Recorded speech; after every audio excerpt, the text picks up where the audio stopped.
Assalamualaikum warahmatullahi wabarakatuh.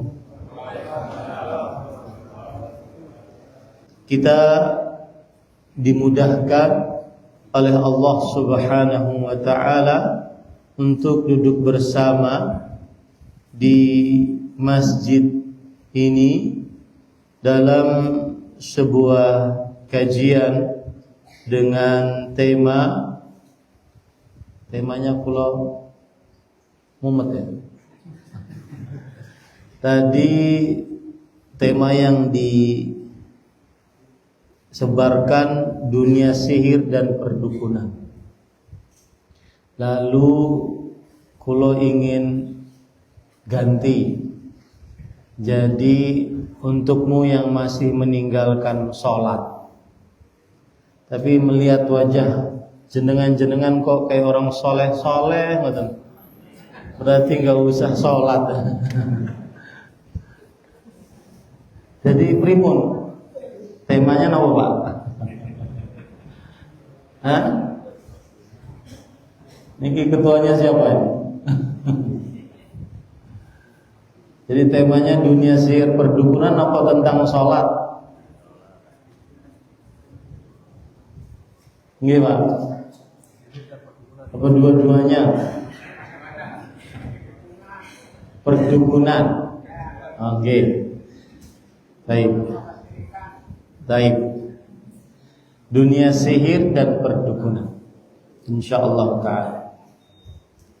Salawat dan salam semoga selalu Allah berikan kepada Nabi kita Muhammad sallallahu alaihi wa ala alihi wasallam, pada keluarga beliau, para sahabat, serta orang-orang yang mengikuti beliau sampai hari kiamat kelak. Dengan nama-nama Allah yang husna dan sifat-sifatnya yang ulia, kita berdoa, Allahumma inna nas'aluka ilman nafi'an wa rizqan tayyiban wa amalan mutaqabbala. Allahumma inna na'udzubika min ilmin la yanfa' wa min qalbin la yakhsha wa min nafsin la tashba wa min du'ain la yusma. Allahumma amin. Ahibati fillah, afani Allah wa iyyakum. Bapak Ibu, saudara-saudari yang saya cintai karena Allah, semoga Allah Subhanahu wa ta'ala selalu memberikan afiat pada kita di dunia dan di akhirat. Pada kesempatan kali ini kita akan membahas perkara yang berkaitan dengan akidah. Akidah itu nopo? Akidah itu adalah sebuah keyakinan yang ada di dalam qalbu tentang tauhidullah azza wa jal wa ma yata'allaqu min baqiyati arkanil iman, tentang mentauhidkan Allah azza wa jal dan apa saja yang berkaitan dengan rukun-rukun iman. Kita membicarakan tentang dunia sihir dan perdukunan. Akidah seorang muslim meyakini bahwa tidak ada yang mengatur, mencipta, berkuasa kecuali Allah. Tidak ada yang mengatur, mencipta, berkuasa di atas muka bumi ini kecuali Allah. Nek jenengan pengen sugih, maka yang mengatur kesugihan jenengan Allah. Tidak ada yang paringi kesugihan kecuali Allah. Allah yang maha pengatur. Nek jenengan tanam tanaman arit di sawah, itu yang kita tanam usaha manusia berusaha.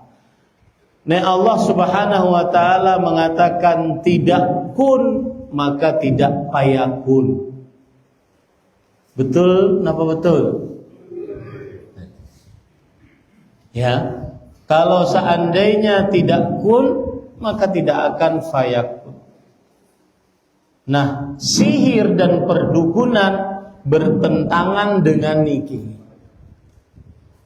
Meyakini ada yang mengatur, mencipta, mengetahui akan hal yang akan datang atau barang-barang yang hilang selain Allah.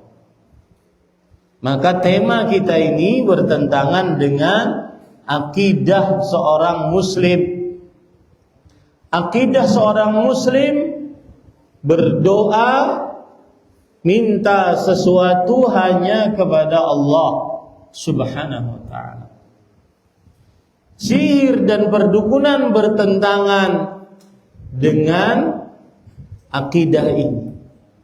Kita di dalam sholat moco iyyaka na'budu wa iyyaka nasta'in.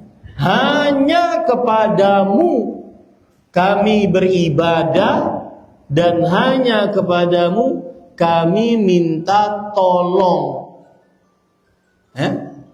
Minta tolong.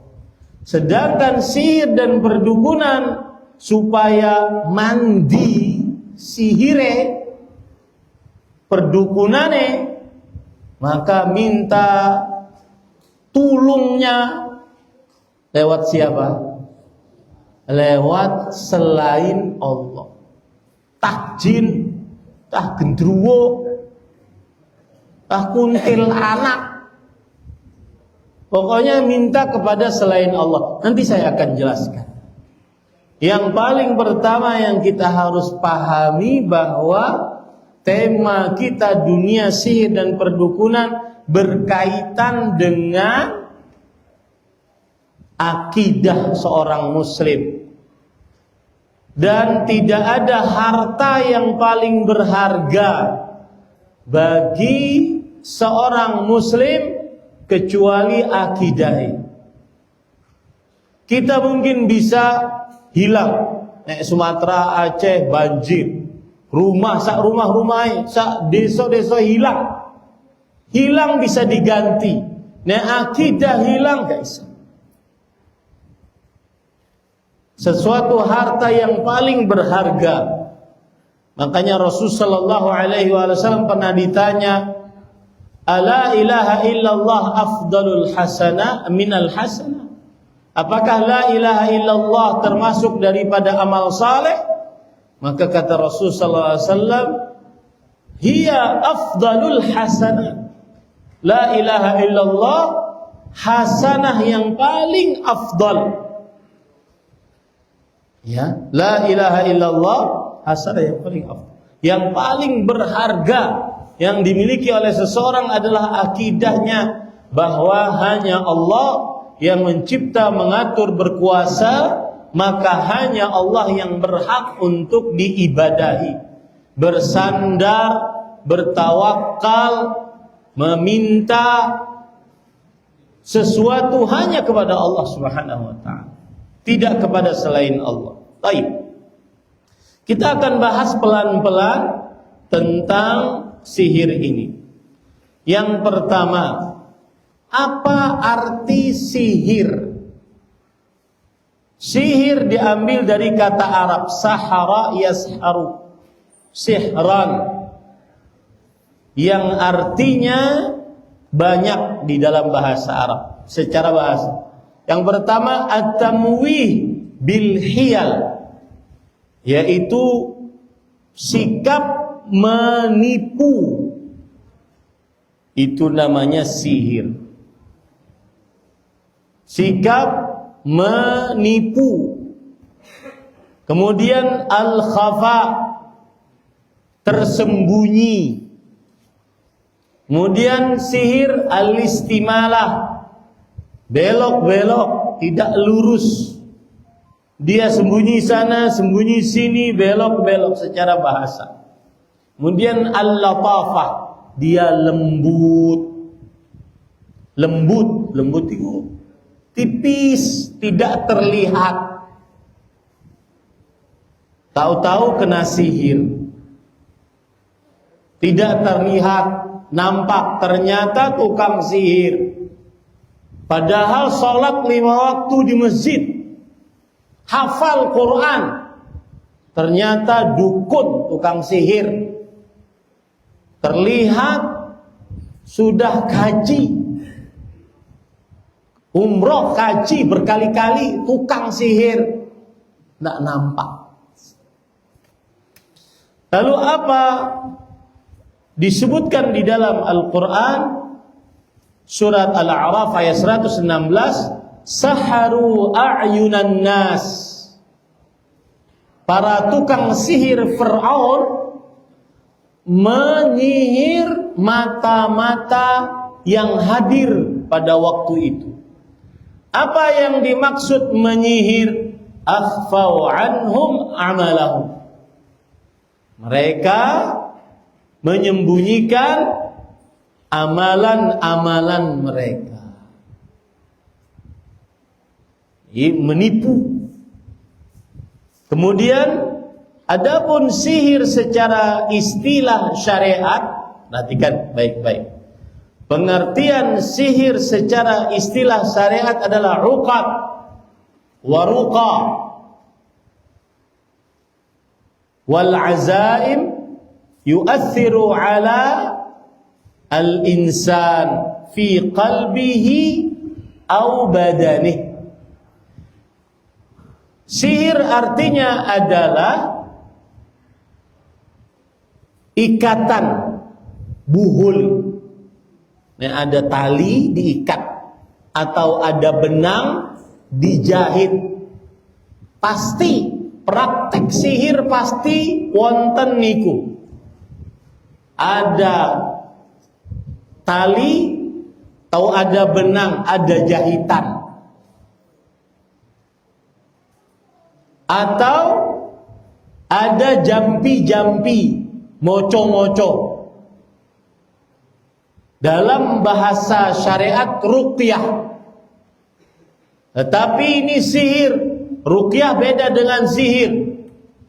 Ruqyah dengan Al-Quran, dengan hadis Rasul, doa-doa yang sahih. Kalau sihir kadang dicampur dengan Al-Quran, tetapi kadang tidak. Dibaca dengan bacaan-bacaan yang tidak bisa dipahami. Istilah-istilah yang tidak bisa dipahami. Atau azaim, jimat-jimat. Jimat-jimat. Seperti ini. Ini contoh dari sihir. Ada ikatan-ikatan. Kemudian ada jimat-jimat. Ini jimat yang dipakai. Di antaranya juga rajah-rajah. Tulisan-tulisan, kadang-kadang dia berbentuk angka-angka atau bintang atau bulan sabit atau hal-hal yang tidak bisa dipahami. Ini sihir. Digunakan untuk memberikan pengaruh buruk kepada seseorang, baik pada perasaannya atau pada tubuhnya. Itulah sihir. Ya. Jadi kalau seandainya jenengan datang kepada seseorang, praktik pengobatan tradisional, kalau sudah ada yang seperti ini, berarti sihir. Jangan ragu mundur. Karena urusannya bukan karena jenengan sembuh atau ora. Urusannya adalah akidahmu tanggal atau ora. Akidahmu rusak enggak? Itu berbahaya. Urusannya kalau sembuh cuma di dunia, habis sembuh mati selesai. Tapi kalau akidahnya tanggal, akidahnya rusak, kalau mati di atas itu belum bertobat, maka khalidun mukhallad finnar, di dalam neraka selama-lamanya. Itulah pengertian dari sihir. Apa tadi? Buhul. Habis itu jampi-jampi. Habis itu pemakaian jimat yang memberikan pengaruh buruk kepada seseorang. Dan selalu ada buhulnya. Selalu. Sihir selalu ada buhulnya. Karena ini disebutkan dalam Al-Quran. Dalam surat Al-Falaq. Wa min syarrin naffatsati fil 'uqad. Aku berlindung kepada Allah dari jampi-jampi, naffatsat. Jampi-jampi para wanita tukang sihir. Kenapa disebut wanita? Karena dulu yang banyak menjadi tukang sihir perempuan. Ya. Fil 'uqad. 'Uqad jamak dari 'aqd. 'Aqd adalah buhul-buhul. Dan ini yang terjadi pada Rasulullah sallallahu alaihi wa ala alihi wasallam. Rasulullah sallallahu alaihi wasallam pernah disihir melalui jampi-jampi pada ikatan-ikatan tadi. Apa yang dijadikan sebagai ikatan? Nah, mulane hati-hati. Barang-barang khusus kita jangan mudah diberikan kepada orang lain kecuali harus bersih-bersih, tidak ada bekas dari kita. Peci, baju, celana dalam perempuan, BH, jangan mudah-mudah. Ini juga nih anak-anak kita yang berpacaran, kadang-kadang dia ganti-ganti baju dengan pacarnya, kasih kaos ini, dia kasih kaos ini sebagai tanda CENTA. Hati-hati, karena sangat mudah untuk mensihir dari bekas seseorang, terutama rambut. Rasul sallallahu alaihi wasallam beliau kena sihir pada rambutnya. Yang menyihir beliau adalah Labid bin A'sam al-Yahudi az-Zuraqi. Seorang yang bernama Labid bin A'sam dari orang Yahudi, dari Bani Zuraik. Beliau menyihirnya bagaimana? Jadi bekas sisir Rasul sallallahu alaihi wasallam, di situ ada bekas rambut Rasul sallallahu alaihi wasallam. Diambil, kemudian dimasukkan, dibuhul, diikat, dijampi-jampi, lalu ini lihat, diletakkan di tempat yang sulit dijamah oleh manusia. Biasanya ibu-ibu paham apa yang saya sampaikan. Orang kalau seandainya buat kue di zaman sekarang, lemper masalah, itu dulu kalau di kota karena tidak ada daun pisang, mereka pakai plastik, kertas plastik apa itu? Yang seperti mika, ya. Itu susah hancurnya. Dengan itulah diletakkan di mana? Di dalam sumur kering, agar tidak ada yang mengganggu. Nah, kalau seandainya ada keluarga jenengan yang kena sihir, cara paling mudah menghilangkan sihirnya, cari buhulnya. Jika dapat buhulnya, maka dihancurkan sambil diruqyah, dibaca-baca. Nanti saya akan sebutkan cara membacanya. Insya Allah hilang. Itu yang terjadi pada diri Rasul sallallahu alaihi wasallam. Jadi Rasul sallallahu alaihi wasallam bermimpi didatangi oleh dua malaikat. Yang satu bertanya, "Ma waja'u hadzal rajul?" Yang di kepala bertanya, "Orang ini kenapa?" Menunjuk kepada Rasul sallallahu alaihi wasallam yang lagi sedang tidur. Beliau dalam mimpinya melihat begitu. Dan mimpi para nabi adalah wahyu.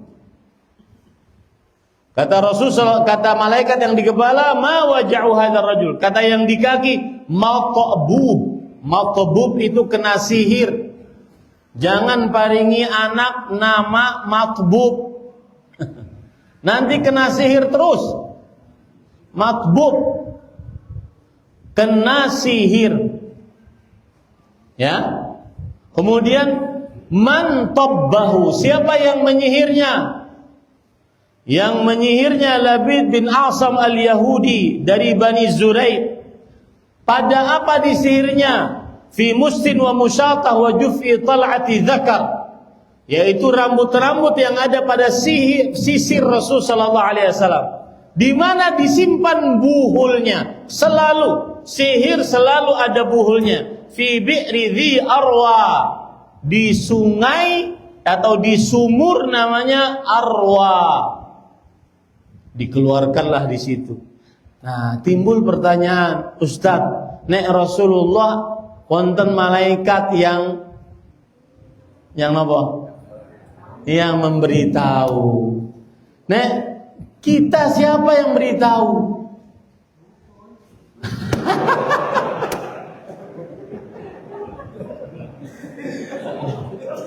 Bapak membuat saya gembira semua. Dukun. Betul itu. Betul secara arti dukun. Nanti kita kan ada dua kata, sihir dan dukun. Yang memberitahu kita adalah dengan doa kepada Allah. Nanti Allah akan dengan kekuatannya membuat kita tahu. Entah itu buhulnya rusak secara alam, entah itu ada yang memberitahu kita melalui mimpi. Karena mimpi orang saleh adalah satu dari 74 kenabian. Mimpi bisa saja. Maka banyak berdoa kepada Allah Subhanahu wa taala. Taib. Itu adalah pengertian sihir. Sekarang pengertian dukun. Bapak Ibu saudara-saudari yang dimuliakan oleh Allah Subhanahu wa taala, apa itu dukun dan apa bedanya sihir? Dukun lebih maknanya adalah pengobatan dengan cara kekuatan di luar kebiasaan manusia. Minta bantuan kepada jin. Itulah bedanya sihir dengan perdukunan. Sihir membuat praktek, memberikan kepada manusia pengaruh buruk. Yang asalnya manten baru 1 hari, kemudian cerai. Ini saya punya pengalaman ini, Pak. Ada pengantin baru curhat sama saya. Ustaz, kenapa ya Ustaz? Kalau masuk kamar utama, kamar kami berdua, itu panas bawaannya. Sang istri mengatakan, saya kalau lihat suami seperti kera Ustaz. Seperti ketek Ustaz. Kemudian suami melihat, saya kalau ngelihat dia di kamar Ustaz, tidak suka ngelihat dia. Tapi kalau seandainya kami keluar kamar, kami jadi biasa. Seperti layaknya pengantin baru. Akhirnya kamarnya nggak terpakai. Akhirnya kami melakukan itu kadang di ruang tamu, kadang di dapur, kadang di mana-mana. Kenapa ya Ustadz? Nah, perhatikan. Kata saya, Pak, coba cek di dalamnya pasti ada sesuatu. Cek semua kamar. Ternyata ada. Apa itu? Yaitu kasur hadiah. Hadiah dari mantan. Niki cinta ditolak, dukun bertindak. Ya. Ternyata di dalam kasur itu ada buhul, ada praktek sihir. Setelah dikeluarkan, dihancurkan, selesai. Nah, itulah sihir, memberikan pengaruh buruk baik kepada perasaan atau kepada fisik seseorang. Kadang perutnya besar, kemudian keluar paku, kemudian kadang kepalanya besar, na'udzubillah, dan seterusnya. Dicek melalui kedokteran, tidak ada apa-apa. Karena sihir. Itulah sihir. Adapun dukun lebih condong kepada pengobatan. Termasuk pengobatan yang tadi dikatakan. Saya terkena sihir, akhirnya pergi ke dukun untuk minta diobati. Sebelumnya, dukun ada yang tidak mengapa. Jadi tidak semua istilah dukun itu tercela. Ada dukun beranak.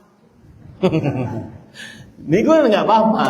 Karena dia mengeluarkan bayi seperti layaknya bidan.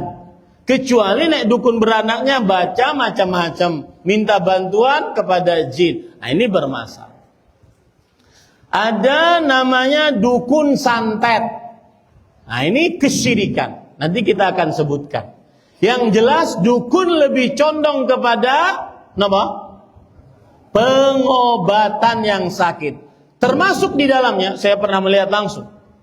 Karena saya ini santri Jawa. Meskipun saya orang Banjarmasin, Kalimantan, tapi hidup saya kebanyakan di Jawa. Saya pernah melihat langsung jam 1 malam kita pergi ke rumah dukun tersebut. Itu wedus. Ada orang sakit, kemudian penyakit si orang sakit dipindahkan ke wedus. Yang asalnya si kambing ini tidur jadi embe. Ini namanya dukun. Memindahkan penyakit kepada yang lainnya. Itu dukun. Pengobatan dengan cara spiritual di luar kebiasaan manusia. Memindahkan penyakit ke telur. Dan saya berbicara ini adalah dukun beneran. Asli, pakai shot. Asli. Bukan dukun palsu. Dukun beneran. Nek dukun beneran itu gimana Ustaz? Gini, saya punya cerita. Di Arab Saudi ada namanya Komisi Pemberantasan Dukun dan Sihir. KPSD. KPDS. Kita baru ada KPK. Di sana sudah ada KPSD, Komisi Pemberantasan Dukun dan Sihir. Hayatul Amri bil Ma'ruf wa Nahy 'anil Munkar. Mereka ini, perhatikan ini penting. Yang cerita ini saya tuju untuk apa? Bahwa ini adalah dukun beneran. Nanti ada dukun palsu, jangan sampai tertipu. Mereka ini sudah dapat berita bahwa di daerah fulan ada dukun dan tukang sihir. Mereka ingin tangkap. Kemudian mereka tunggu, ini yang saya katakan tadi. Mereka tunggu dukunnya itu keluar dari masjid. Bayangkan, sholat berjamaah di masjid. Dukun jangan-jangan. Sholat berjamaah. Terlihat wajah orang soleh. Ketika keluar dari masjid, ditangkap. Saat ditangkap, menangis. Kemudian yang menangkap bertanya, "Madza bakait?" Mengapa engkau menangis? Kata KPSD ini. Kata si dukun, saya menangis tidak takut kepada kalian. Tapi saya duwe jin ribuan. Kenapa jin-jin tersebut saat saya mau ditangkap tidak memberitahu saya?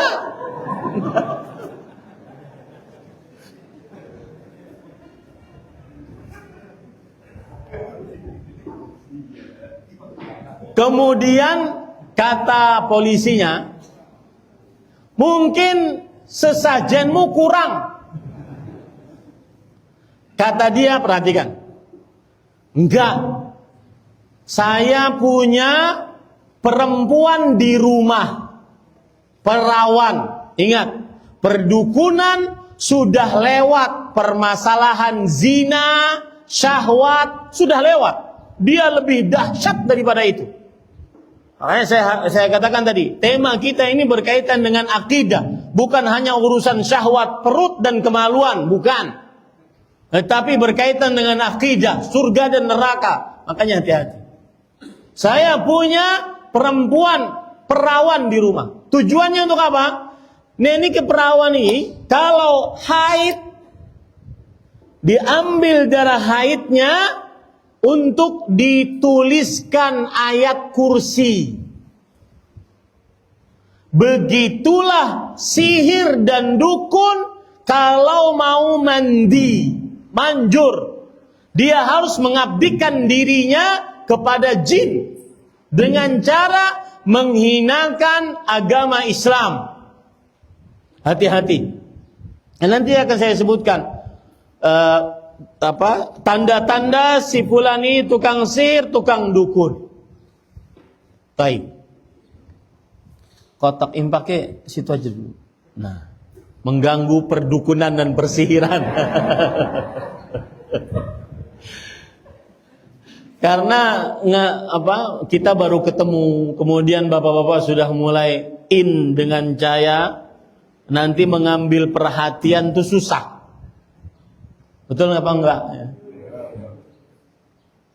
Sampai mana tadi? Oh, kan? Gara-gara kotak impak. Taib. Habis itu saya punya tulis. Kemudian kata Syekh ini yang menangkap, mungkin kami punya sesuatu. Kenapa kami bisa tangkap engkau? Sebelum keluar niki amalkan. Ya, sebelum keluar rumah kami mengucapkan bismillah, tawakkaltu 'ala Allah, la haula wala quwata illa billah. Napa bacanya? Bismillah, tawakkaltu 'ala Allah, la haula wala quwata illa billah. Kata Rasulullah, siapa yang keluar rumah dengan membaca ini, maka dia akan dapat 3 keistimewaan. Kufita, hudida, wa wuqita.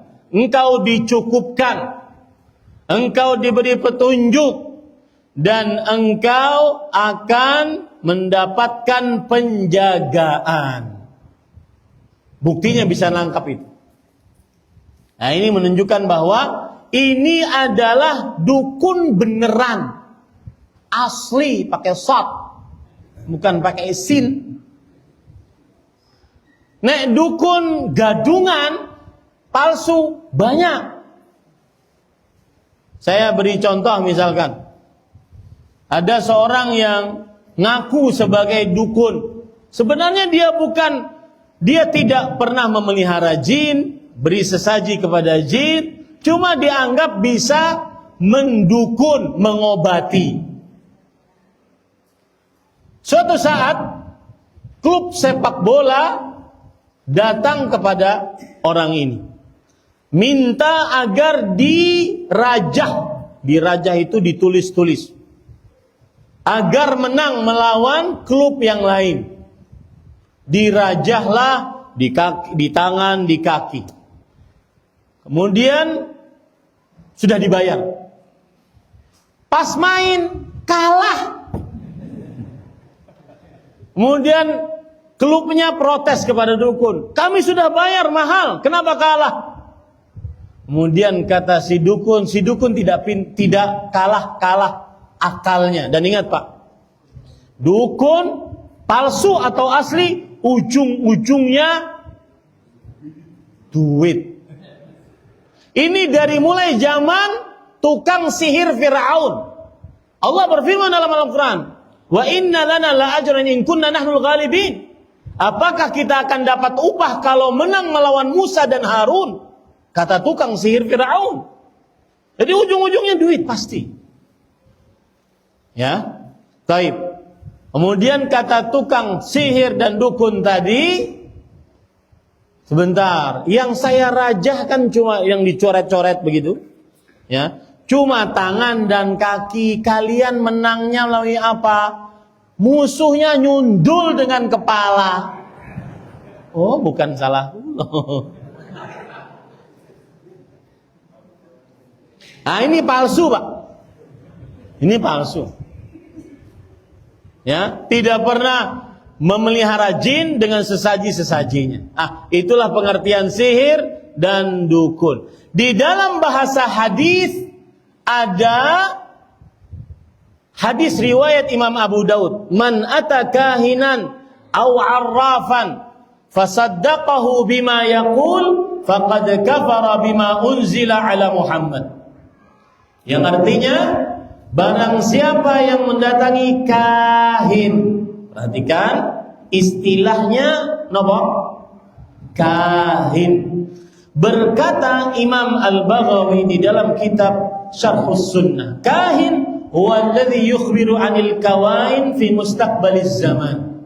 Kahin adalah tukang ramal. Ini termasuk sihir dan dukun, tukang ramal. Yang tadi dikatakan, kita tahunya dari mana? Dukun. Ini kahin namanya. Yang meramal yang akan datang. Ahmad Zainuddin kalau seandainya pindah ke Jamrong, kira-kira bagus enggak? Cocok enggak? Nanya ke orang.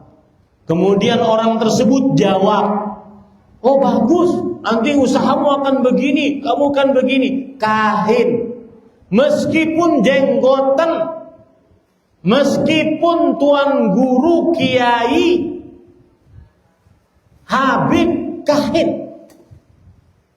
Karena tidak ada yang meramal, mengetahui akan hal gaib kecuali Allah. Allah berfirman, "Qul la ya'lamu man fis samawati wal ardil ghaiba illa Allah." Tidak ada yang mengetahui akan hal gaib di langit dan di bumi melainkan Allah Subhanahu wa taala. Sampai Rasul sallallahu alaihi wasallam tidak mengetahui akan hal gaib. Banyak buktinya. Buktinya, kalau beliau mengetahui akan hal gaib, beliau tidak akan perang Uhud, yang mana gigi beliau patah, penutup kepala perang beliau masuk ke dalam pipi beliau.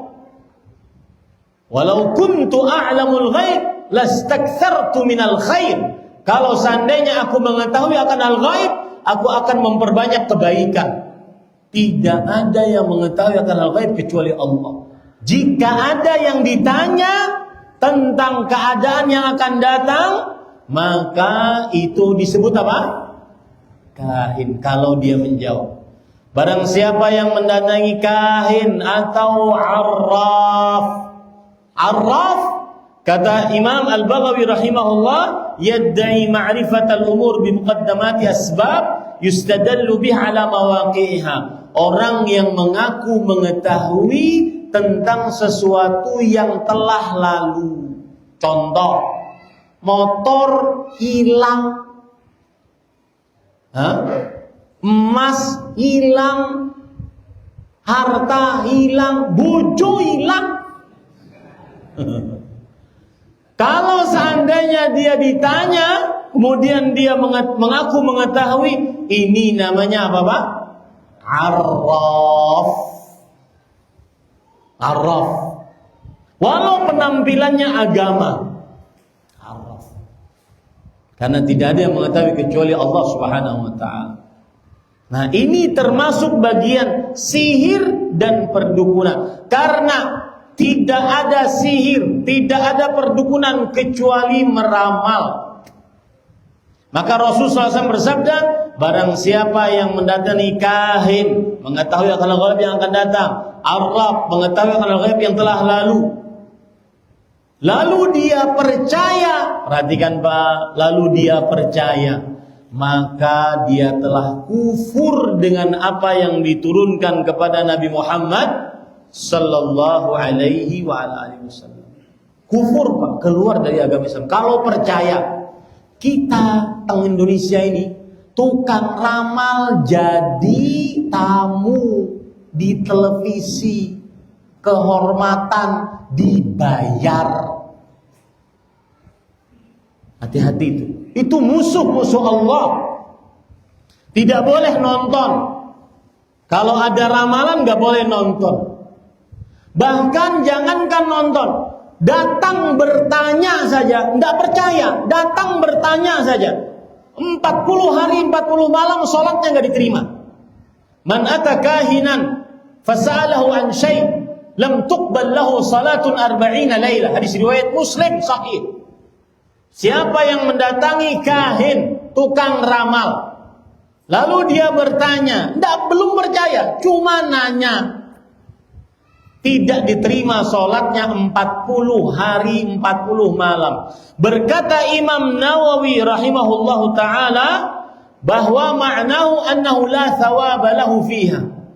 Meskipun dia sholat menambal itu nggak ada pahalanya, nggak ada pahalanya. Sholatnya tidak pahala, bukan sholatnya tidak sah. Sholatnya sah tapi tidak ada pahalanya. Ini bahayanya dukun, sihir, dan tukang ramal. Taib. Sekarang Bapak Ibu saudara-saudari yang dimuliakan oleh Allah Subhanahu wa taala. Ini poin penting. Poin yang ketiga.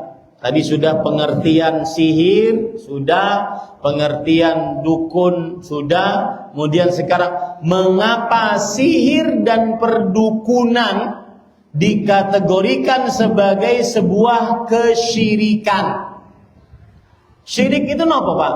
Pengertiannya taswiyatu ghairillah billah fi syai'in min khasaisillah. Menyamakan selain Allah dengan Allah dalam perkara yang khusus milik Allah. Menyamakan selain Allah jin dengan Allah di dalam pengaturan penciptaan kekuasaan. Menyamakan selain Allah jin dengan Allah di dalam meminta perlindungan, rezeki, ketenangan, dan seterusnya. Ini namanya kesyirikan. Mengapa sihir dan perdukunan disebut kesyirikan? Karena, perhatikan baik-baik, karena ada 3 sebab. Yang pertama, pasti di dalam sihir dan perdukunan pasti minta bantuan kepada jin, pasti. Sebagaimana yang sudah saya ceritakan tadi. Pasti minta bantuan kepada jin. Dan Allah Subhanahu wa taala berfirman di dalam Al-Qur'an tentang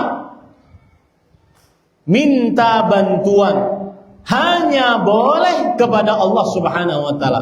إِذْ تَسْتَغِيثُونَ رَبَّكُمْ. Ingatlah ketika kalian meminta pertolongan dalam keadaan yang sempit kepada Rabb kalian.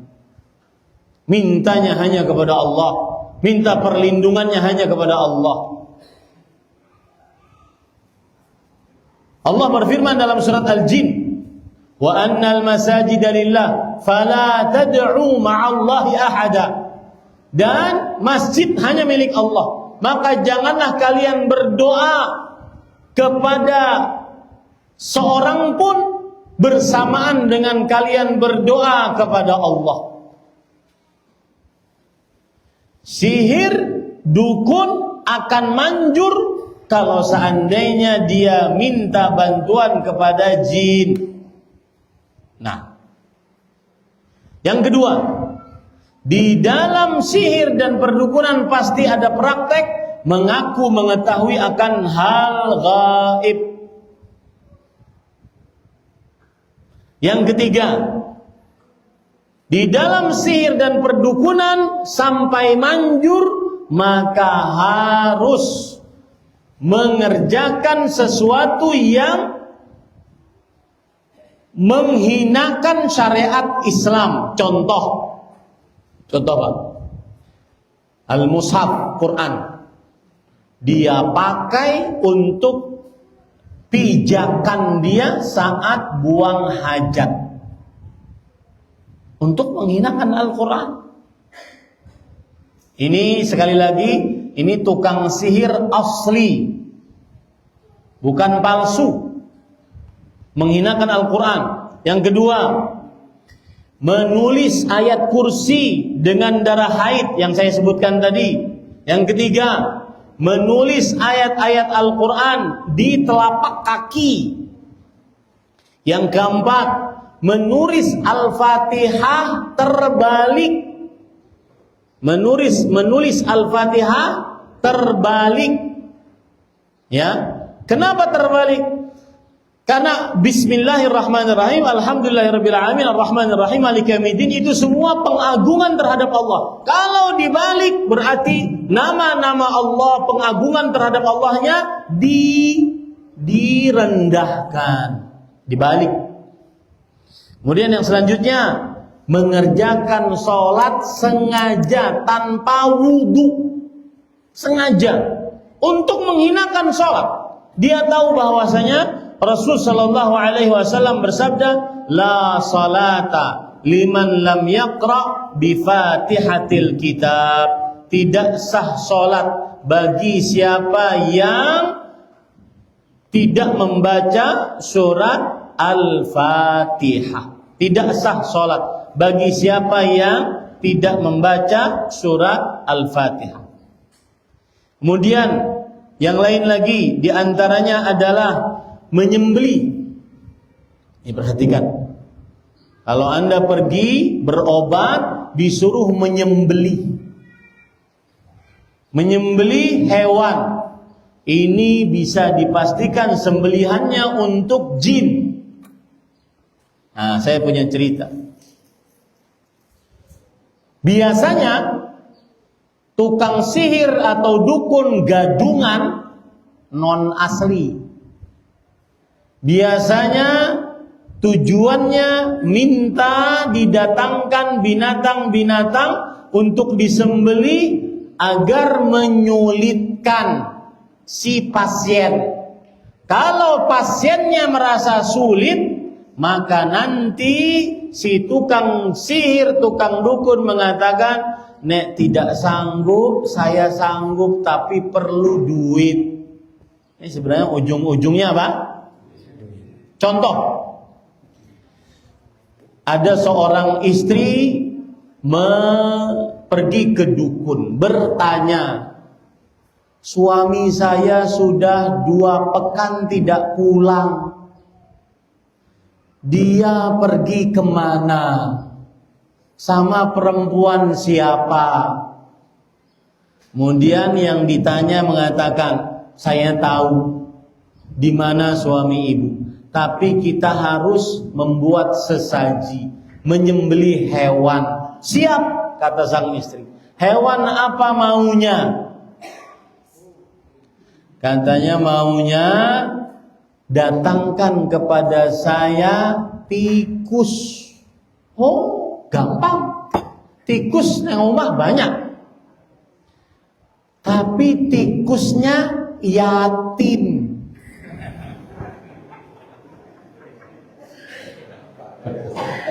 Nek tikus yatim. Yatim dalam bahasa agama Pak adalah anak yang mati bapake yang belum baligh. Nek tikus yatim kita harus tahu ini anaknya umurnya berapa, bapaknya nikah kapan. Itu semua tujuannya untuk menyulitkan pasien. Tujuannya apa?